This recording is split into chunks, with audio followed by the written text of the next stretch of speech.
Pirkei Avot, chapitre 3, Mishnah 15. Et c'est ici Rabbi Akiva qui nous parle et nous dit la chose suivante. Akol tsafouille, c'est-à-dire que Akol galou viadoua merosh lifna kadosh baruch hu, tout est su et dévoilé et clairement établi de base initialement depuis le départ pour Akadosh Baruch Hu qui sait le futur.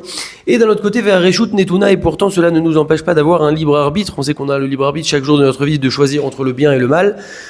Et ce n'est pas parce que Akadosh Baruch Hu sait tout en avance que cela contredit ou empêche le fait qu'on ait notre libre arbitre. Oui, on a un véritable libre arbitre et oui, Akadosh Baruch Hu sait tout en avance. C'est un petit peu difficile à comprendre, ça peut paraître contradictoire, mais comme on le dit dans Yeshaya, Kilo marchevotai marchevotechem elo derachechem darki. Hachem nous dit vos pensées ne sont pas mes pensées et vos chemins ne sont pas mes chemins. Sous-entendu, Akadosh Baruch Hu, on ne peut pas accéder à sa compréhension, à son niveau, on ne peut pas le comprendre véritablement, et donc il faut croire dans ce système puisque c'est la réalité. C'est comme quand on nous dit que Hachem il est dans le passé, le présent, le futur, il n'y a pas de différence pour lui.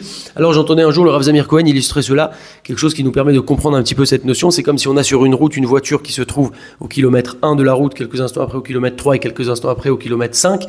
Si on prend maintenant un avion qui est au-dessus de cette même route, eh bien le kilomètre 1, le kilomètre 3 et le kilomètre 5, c'est au même instant pour l'avion parce qu'il va tellement vite que c'est au même instant. Alors c'est un petit peu la même notion, là c'est un exemple tout simple, mais c'est un peu la même idée que Akadosh Baruch Hu peut oui être dans le passé, le présent et le futur.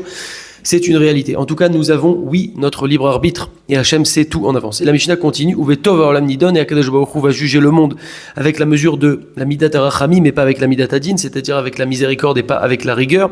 Hachem juge le monde avec du chesed, avec du bien, etc. On dit également qu'il est erech hapaim, c'est-à-dire qu'il est longanime, il patiente. Et ceci pour les tzadikim, mais également pour les rechaim.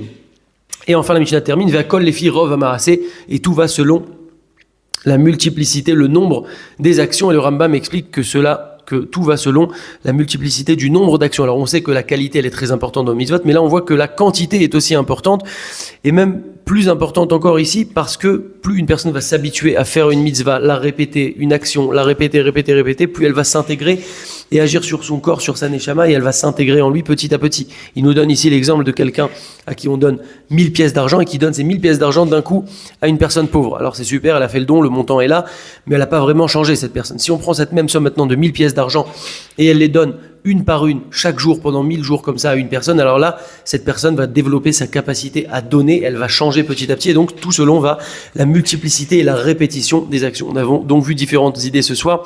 Premièrement, que Hachem sait tout en avance. Deuxièmement, qu'on a notre libre arbitre, et c'est surtout ça qui nous intéresse, parce que chaque jour, eh bien, ce sont des tonnes de choix qui se présentent à nous et qu'on doit faire. Également que Hachem juge le monde sur le bien, donc soyons rassurés, Hachem est bon, mais nous, on doit faire quand même ce qui nous appartient de faire. Et enfin, tout selon la multiplicité, le nombre d'actions qu'on va répéter petit à petit, comme ça on va grandir, évoluer et changer. N'hésitez pas à partager cette vidéo. Chazak.